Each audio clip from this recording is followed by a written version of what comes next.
Patriarchs and Prophets, chapter 17. Jacob's flight and exile.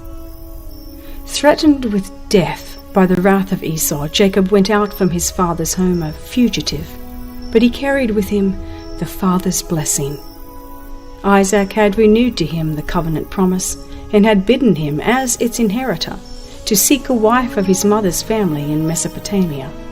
Yet it was with a deeply troubled heart that Jacob set out on his lonely journey.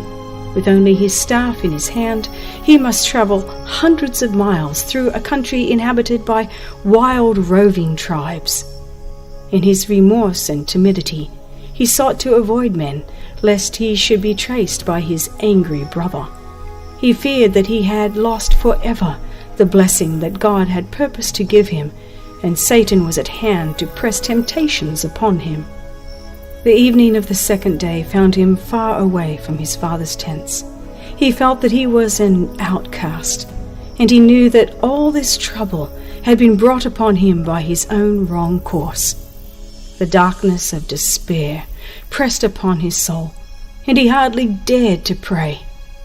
But he was so utterly lonely that he felt the need of protection from God as he had never felt it before.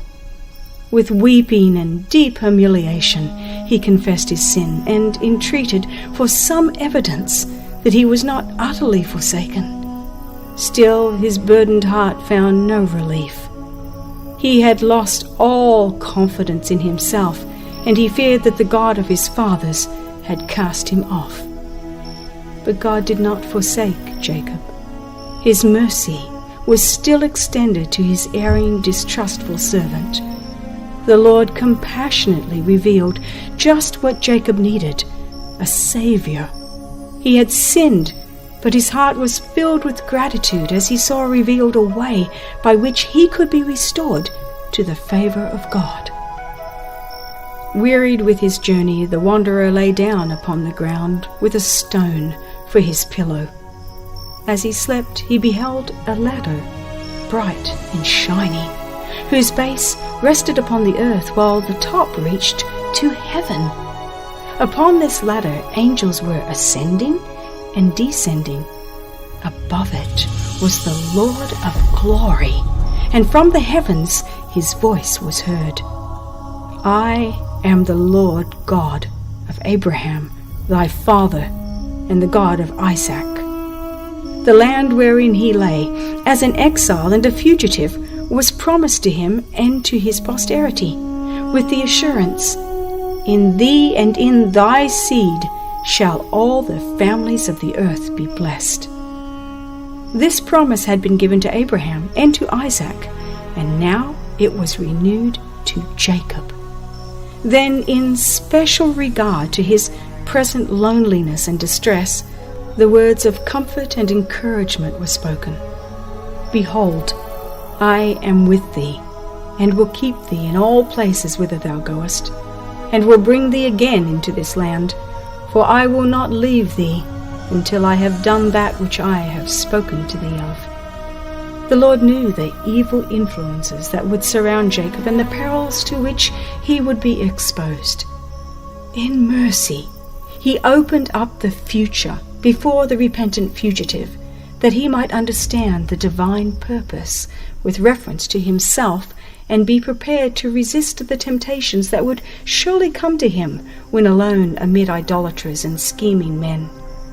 There would be ever before him the high standard at which he must aim, and the knowledge that through him the purpose of God was reaching its accomplishment would constantly prompt him to faithfulness.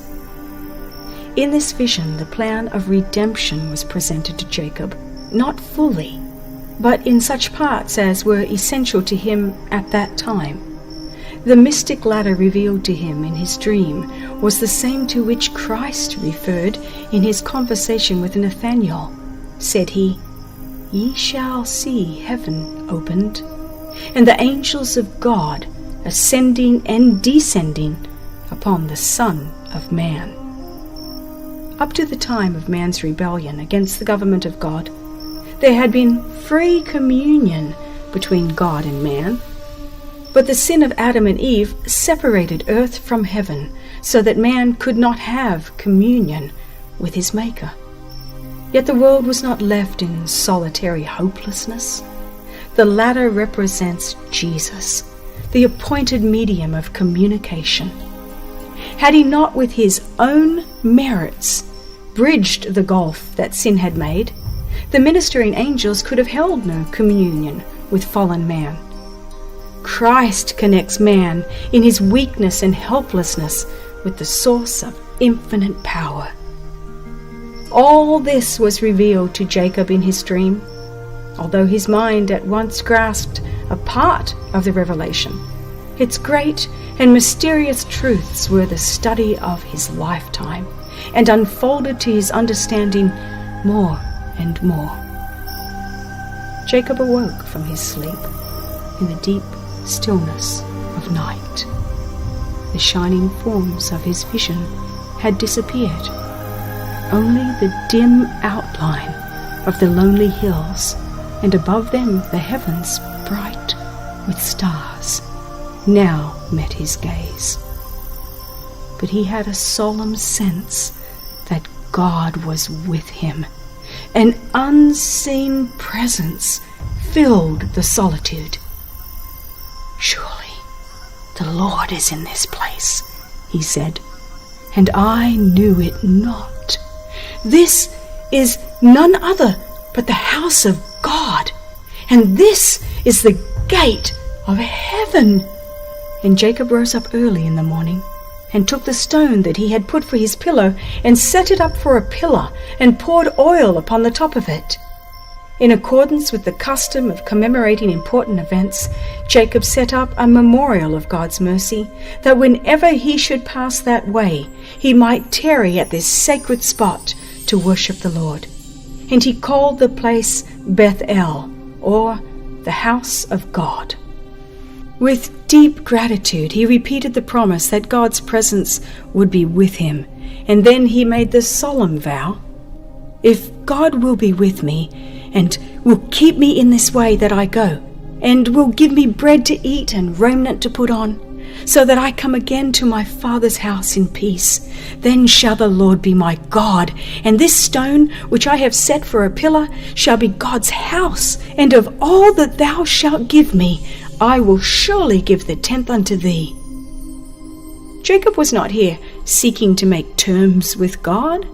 The Lord had already promised him prosperity, and this vow was the outflow of a heart filled with gratitude for the assurance of God's love and mercy.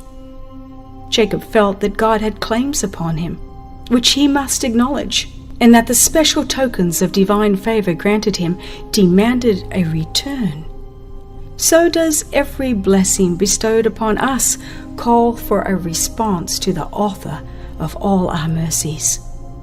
The Christian should often review his past life and recall with gratitude the precious deliverances that God has wrought for him, supporting him in trial, opening ways before him when all seemed dark and forbidding, refreshing him when ready to faint. He should recognize all of them as evidences of the watch care of heavenly angels.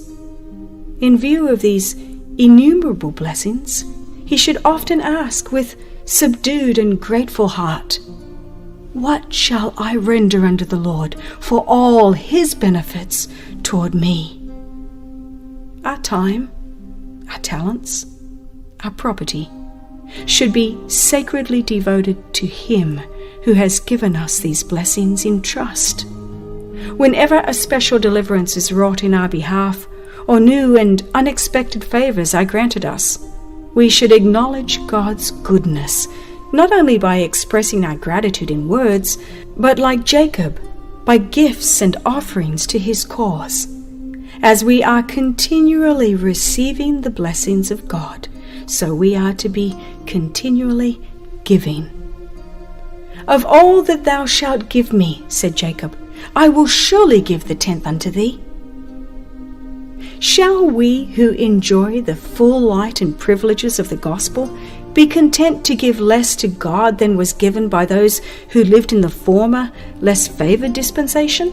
Nay, as the blessings we enjoy are greater, are not our obligations correspondingly increased? But how small the estimate, how vain the endeavor to measure with mathematical rules time, money, and love against a love so immeasurable and a gift of such inconceivable worth. Tithes for Christ? Oh, meagre pittance!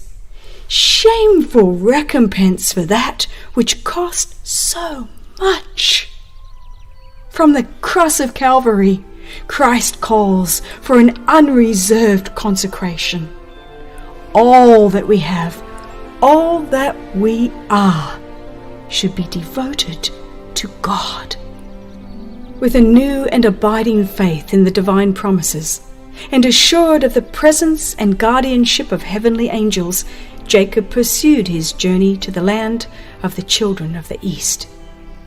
But how different his arrival from that of Abraham's messenger nearly 100 years before.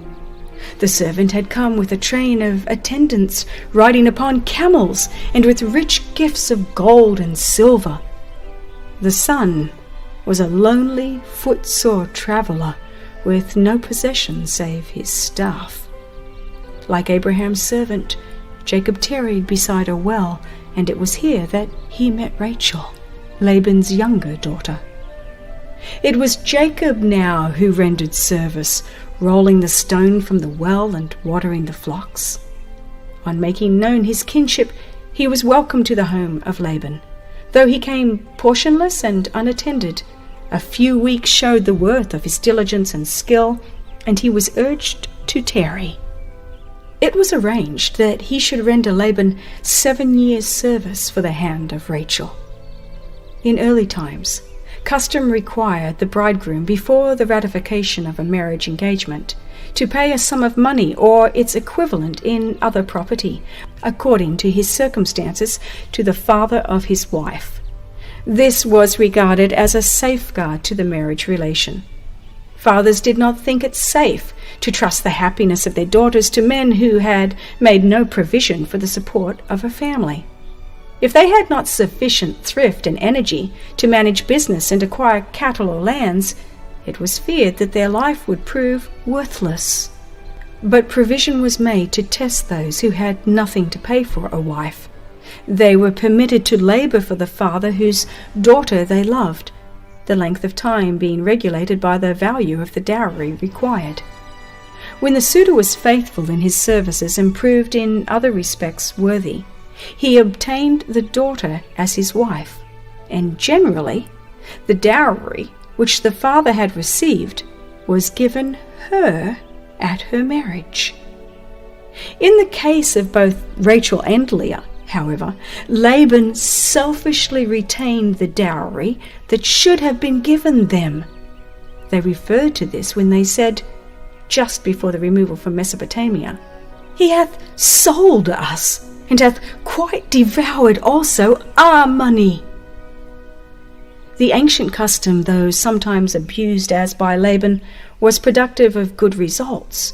When the suitor was required to render service to secure his bride, a hasty marriage was prevented, and there was opportunity to test the depth of his affections, as well as his ability to provide for a family. In our time, many evils result from pursuing an opposite course. It is often the case that persons before marriage have little opportunity to become acquainted with each other's habits and disposition, and so far as everyday life is concerned, they are virtually strangers when they unite their interests at the altar. Many find too late that they are not adapted to each other, and lifelong wretchedness is the result of their union. Often the wife and children suffer from the indolence and inefficiency or the vicious habits of the husband and father. If the character of the suitor had been tested before marriage, according to the ancient custom, great unhappiness might have been prevented. 7 years of faithful service Jacob gave for Rachel, and the years that he served seemed unto him but a few days for the love he had to her. But the selfish and grasping Laban, desiring to retain so valuable a helper, practiced a cruel deception in substituting Leah for Rachel. The fact that Leah herself was a party to the cheat caused Jacob to feel that he could not love her. His indignant rebuke to Laban was met with the offer of Rachel for another 7 years' service. But the father insisted that Leah should not be discarded, since this would bring disgrace upon the family. Jacob was thus placed in a most painful and trying position. He finally decided to retain Leah and marry Rachel. Rachel was ever the one best loved, but his preference for her excited envy and jealousy, and his life was embittered by the rivalry between the sister wives. For 20 years Jacob remained in Mesopotamia, laboring in the service of Laban, who, disregarding the ties of kinship, was bent upon securing to himself all the benefits of their connection. 14 years of toil he demanded for his 2 daughters, and during the remaining period Jacob's wages were 10 times changed. Yet Jacob's service was diligent and faithful. His words to Laban in their last interview vividly describe the untiring vigilance which he had given to the interests of his exacting master. 20 years have I been with thee. Thy ewes and thy she-goats have not cast their young, and the rams of thy flock have I not eaten. That which was torn of beasts I brought not unto thee, I bear the loss of it. Of my hand didst thou require it, whether stolen by day or stolen by night. Thus I was, in the day the drought consumed me, and the frost by night, and my sleep departed from mine eyes. It was necessary for the shepherd to watch his flocks day and night. They were in danger from robbers and also from wild beasts, which were numerous and bold, often committing great havoc in flocks that were not faithfully guarded. Jacob had many assistants in caring for the extensive flocks of Laban, but he himself was held responsible for them all. During some portions of the year it was necessary for him to be constantly with the flocks in person, to guard them in the dry season against perishing from thirst, and during the coldest months from becoming chilled with the heavy night's frosts. Jacob was the chief shepherd. The servants in his employ were the under-shepherds. If any of the sheep were missing, the chief shepherd suffered the loss, and he called the servants to whom he entrusted the care of the flock to a strict account if it was not found in a flourishing condition. The shepherd's life of diligence and caretaking, and his tender compassion for the helpless creatures entrusted to his charge, have been employed by the inspired writers to illustrate some of the most precious truths of the gospel. Christ, in his relation to his people, is compared to a shepherd. After the fall, he saw his sheep doomed to perish in the dark ways of sin. To save these wandering ones, he left the honors and glories of his Father's house. He says, I will seek that which was lost, and bring again that which was driven away, and will bind up that which was sick. I will save my flock, and they shall be no more a prey, neither shall the beasts of the land devour them. His voice is heard, calling them to his fold, a shadow in the daytime from the heat, and for a place of refuge, and for a covert from the storm and from rain. His care for the flock is unwearied. He strengthens the weak, relieves the suffering, gathers the lambs in his arms, and carries them in his bosom. His sheep love him, and a stranger will they not follow, but will flee from him, for they know not the voice of strangers. Christ says, "The good shepherd giveth his life for the sheep. But he that is an hireling, and not the shepherd, whose own the sheep are not, seeth the wolf coming, and leaveth the sheep, and fleeth, and the wolf catcheth them, and scattereth the sheep. The hireling fleeth, because he is an hireling, and careth not for the sheep. I am the good shepherd, and know my sheep, and am known of mine." Christ, the chief shepherd, has entrusted the care of his flock to his ministers as under-shepherds, and he bids them have the same interest that he has manifested, and feel the sacred responsibility of the charge he has entrusted to them.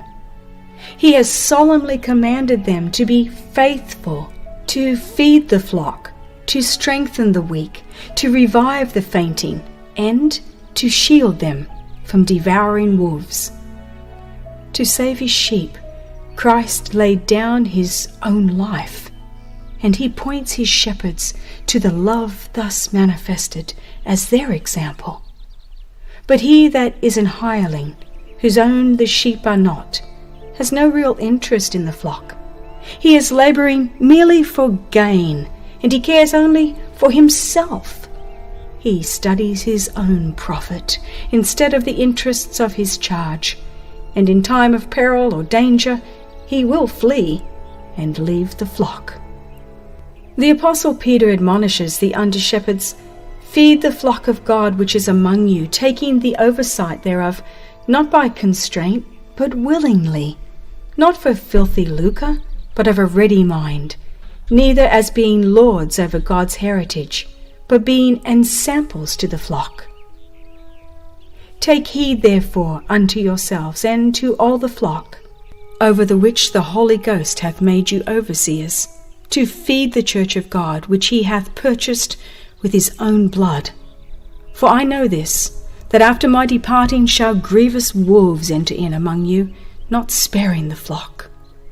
All who regard as an unwelcome task the care and burdens that fall to the lot of the faithful shepherd are reproved by the apostle, not by constraint, but willingly, not for filthy lucre, but of a ready mind.